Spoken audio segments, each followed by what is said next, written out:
Bismillahirrahmanirrahim. Assalamu alaikum dear students. I am your physics teacher engineer Mohammad Yamin and you are watching my YouTube channel The Quantum Realm. Students FSC Physics Part 1 chapter number 11 हमने start कर रखा है new syllabus और आज का हमारा topic है frame of reference.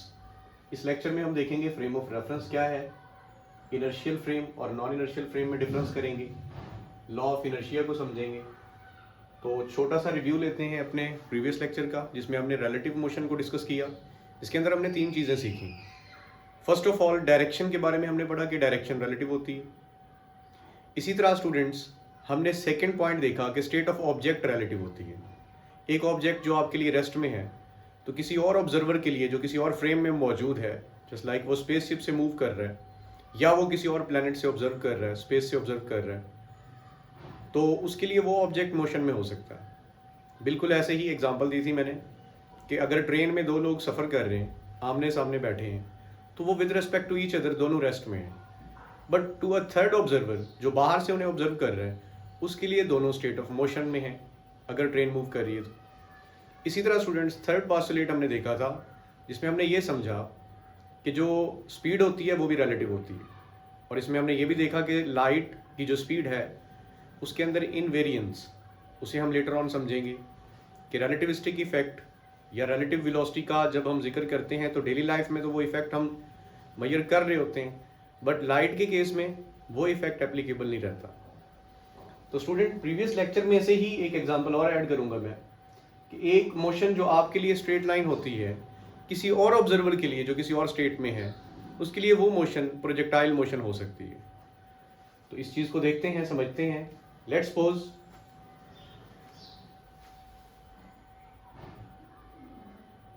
आप एक ट्रेन में सफर कर रहे हैं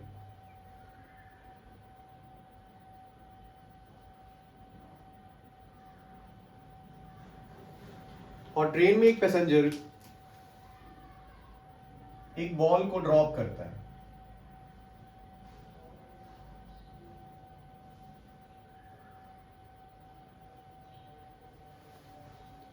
आप इसी ट्रेन में मौजूद हैं।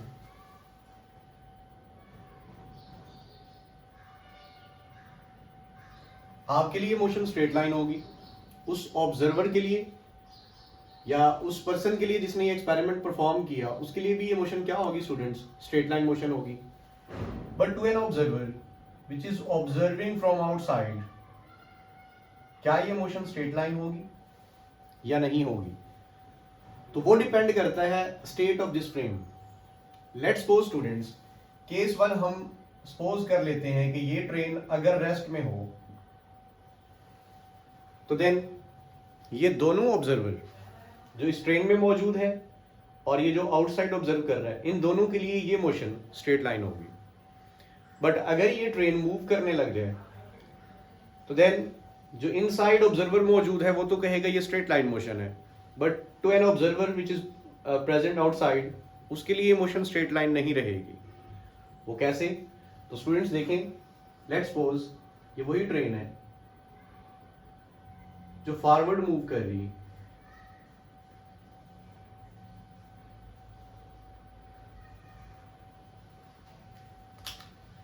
सेम ऑब्जर्वर ये एक्सपेरिमेंट परफॉर्म करता है,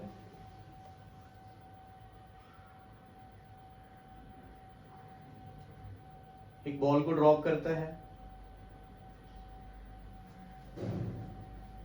इसके लिए मोशन क्या होगी, स्ट्रेट लाइन होगी। इसके साथ उसी सेम फ्रेम में मौजूद एक और ऑब्जर्वर, उसके लिए भी ये मोशन स्ट्रेट लाइन है और ट्रेन स्टूडेंट्स इस डायरेक्शन में मूव कर रही है विद वेलोसिटी v0 और आप मौजूद हैं बाहर, आप इसको यहां से ऑब्जर्व कर रहे हैं।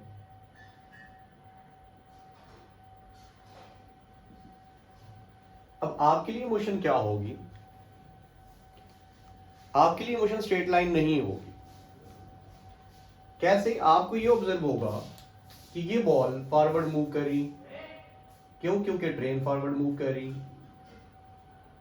आपकी ऑब्जर्वेशन क्या कहती है? आपकी ऑब्जर्वेशन के अकॉर्डिंग ये बॉल स्ट्रेट लाइन मोशन में नहीं है, बल्कि बॉल ने एक डिस्टेंस कवर किया as train is moving train forward direction में मूव कर रही है, ट्रेन ने डिस्टेंस कवर किया, दैट मींस बॉल ने डिस्टेंस कवर किया।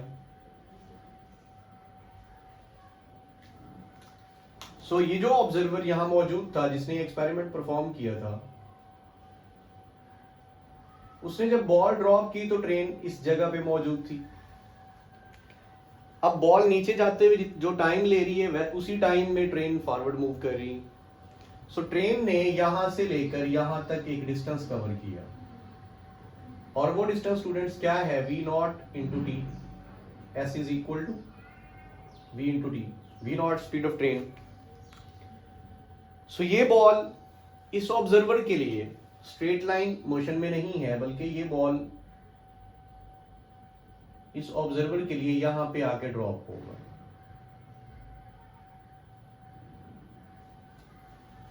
सो दैट मीन्स कि इस ऑब्जर्वर को क्या लग रहा है कि इस बॉल ने प्रोजेक्टाइल मोशन परफॉर्म की, जबकि इस ऑब्जर्वर को क्या लग रहा है, और इस ऑब्जर्वर जिसने परफॉर्म किया एक्सपेरिमेंट, उनके लिए बॉल जो है वो स्ट्रेट लाइन मोशन में, क्योंकि वो उसी फ्रेम के अंदर मौजूद है और वो उसी वेलोसिटी से मूव कर रहे हैं, तो उनके लिए बॉल बिल्कुल नीचे गई, straight line motion.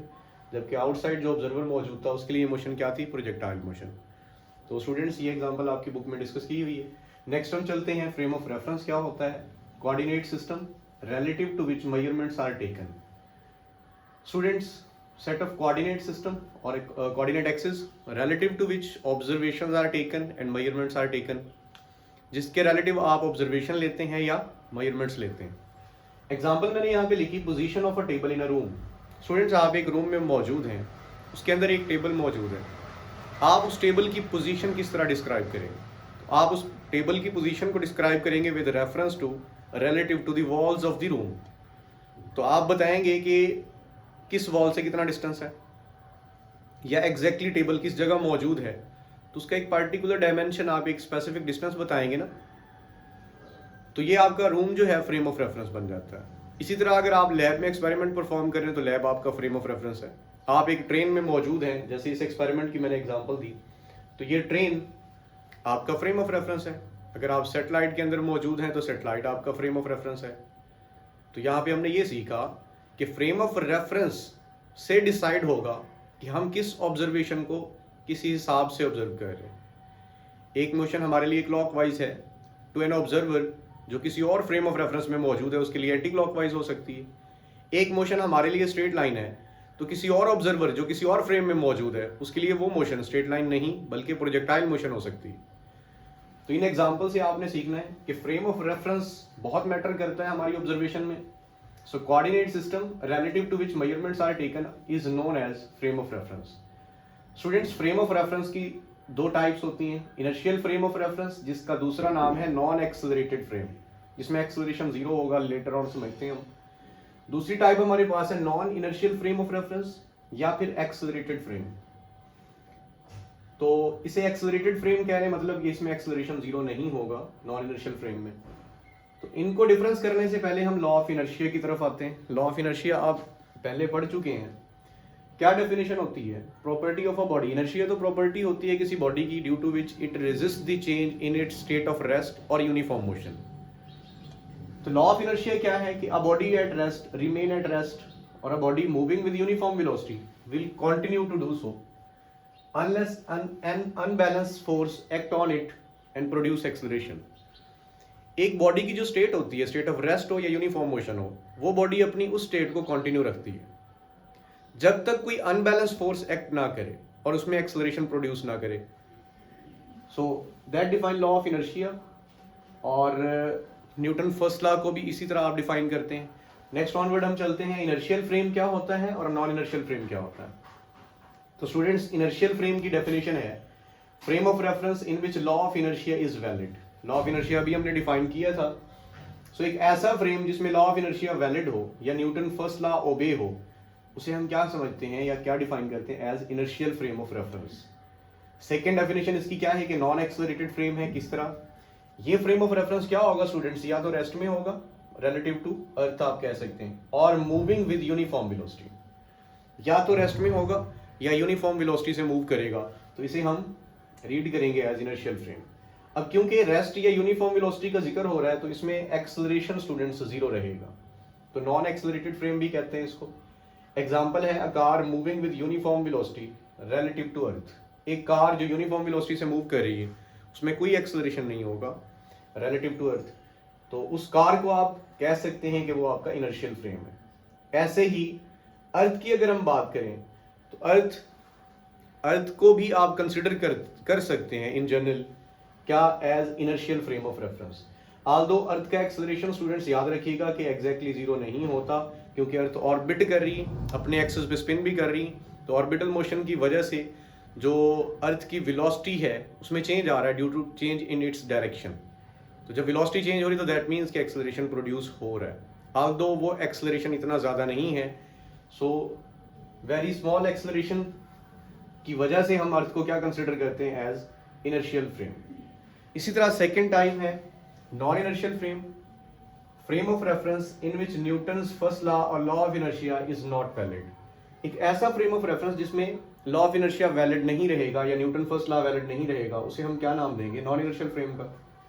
Frame of reference which is moving with non uniform velocity. Alright, अगर कोई frame of reference non uniform velocity से मूव कर रहा है तो उसे हम क्या कहेंगे? Non inertial frame. इसमें एक्सेलरेशन जीरो नहीं होगा, इसलिए मैंने इसको लिखा था एक्सेलरेटेड फ्रेम ऑफ रेफरेंस, कि इसमें एक्सेलरेशन होगा, कुछ भी हो सकता है। एग्जांपल है car moving with variable velocity suddenly stop और एक्सेलरेटेड। एक कार जो वेरिएबल वेलोसिटी से मूव कर रही है, या आप यूं समझ लें कि एक कार मूव कर रही है और वो सडनली स्टॉप होती है, या एक्सेलरेटेड, उसकी वेलोसिटी को आप एकदम बढ़ा देते हैं, तो ऐसे केस में एक्सेलरेशन जीरो नहीं होता और इस कार को हम कंसिडर करेंगे रिलेटिव टू अर्थ एक non inertial frame. Strictly speaking earth is non inertial frame. अगर हम अर्थ की बात करें और यहाँ देखें वर्ड यूज किया मैंने स्ट्रिक्टली स्पीकिंग, या आपकी टेक्स्ट बुक की स्टेटमेंट्स हैं कि फिर अर्थ का एक्सेलरेशन तो जीरो नहीं है students, although it has small acceleration but non zero acceleration. क्योंकि अर्थ का एक्सेलरेशन जीरो नहीं है, नॉन जीरो है, so we can say that earth is an example of non inertial frame. तो स्टूडेंट्स ये आज का लेक्चर था जिसमें हमने फ्रेम ऑफ रेफरेंस को समझा, इनर्शियल और non inertial frame of reference के दरमियान एक डिफरेंस किया। लेटर ऑन अपने नेक्स्ट लेक्चर में हम देखेंगे स्पेशल थ्योरी ऑफ रिलेटिविटी क्या है और उसके रिजल्ट्स डिस्कस करेंगे।